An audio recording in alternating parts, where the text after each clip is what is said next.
வந்திருக்க media people and தமிழ்நாட்டு மக்கள், தமிழ் மக்கள் எல்லாருக்குமே வணக்கம். ரொம்ப முக்கியமான விஷயம் சொல்லணும்னா, இந்த படம் வந்து ஃபர்ஸ்ட்டு சொல்லும்போது நான் கேட்டேன், சத்யராஜ் சார் படம் பண்ணுறேன்னு சொல்லிட்டாரா அப்படின்னு கேட்கும்போது, சார் வந்து ஆமாம் அப்படின்னாங்க.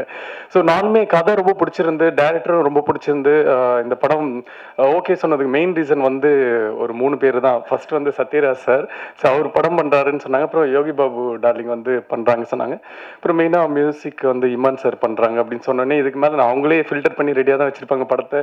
ஸோ நம்ம போய் நடிச்சுட்டு வந்தால் போதும் அப்படின்ற மாதிரி தான் இருந்தது. அண்ட் ஷூட்டிங் ஸ்பாட்டில் சார் சொன்ன மாதிரி ஃபாஸ்டிங் டைம், ஸோ சாப்பிட முடியாது அந்த மாதிரி இருக்கும். பட் எனக்கு வந்து அது ஒரு பிரச்சனையாகவே தெரியல. ஏன்னா சாப்பிடாம பசி இல்லாமல் அது ஒரு பழக்கப்பட்ட ஒரு விஷயன்றதுனால அது கொஞ்சம் ஈஸியாக இருந்தது.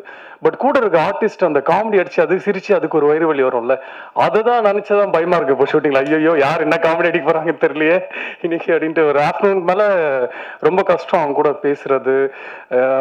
அது சிரிச்சா எனக்கு தெரியும் அதுக்கப்புறம் பசிக்கும் அப்படின்ட்டு அந்த சிரிப்பை கண்ட்ரோல் பண்ணோம். இதுவே போராட்டமாக இருந்தது.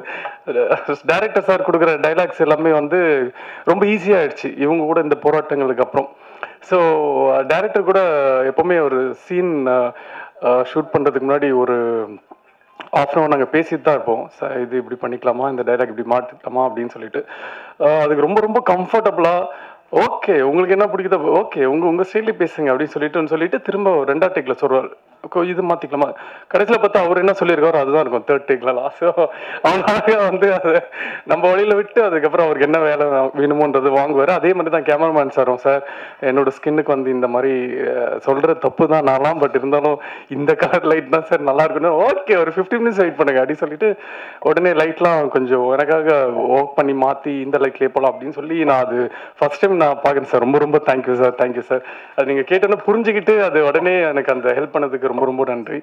அண்ட் அது மாதிரி தான் படத்தில் எவ்ரிடே சும்மாவே சொல்ல ஒரு 40-45 டேஸ் இந்த படத்தில் நான் ஷூட்டிங் பண்ணேன்னா எவ்ரிடே நான் போகும்போது ஒரு ஆர்டிஸ்ட்டை பார்ப்பேன். ஒரு நாள் போனால் நிரவி சார் இருக்காரு, ஒரு நாள் போனால் என்ன படத்துக்கு வந்திருக்குன்னே தெரியாது, டெய்லி ஒரு ஆர்டிஸ்ட் இருப்பாங்க.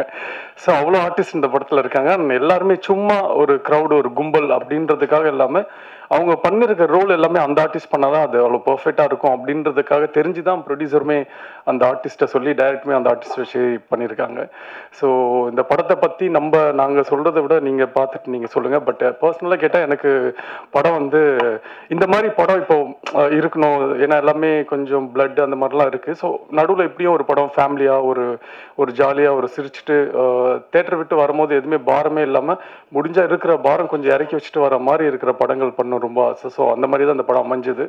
ஸோ இந்த படம் வந்து என்னன்னா யாருக்குமே இது ஒரு பெரிய ஹிட் ஆகலையோ பட் யாருக்குமே எந்த ஒரு தப்பான பழக்கத்தை இந்த படம் சொல்லி கொடுக்காது. ஸோ ரொம்ப ஒரு முக்கியமான ஒரு படமாக தான் இருக்கும் தமிழில். ஸோ அதனால் எல்லாருமே படம் பார்த்துட்டு எப்படி இருக்குன்னு சொல்லுங்கள். Thank you so much.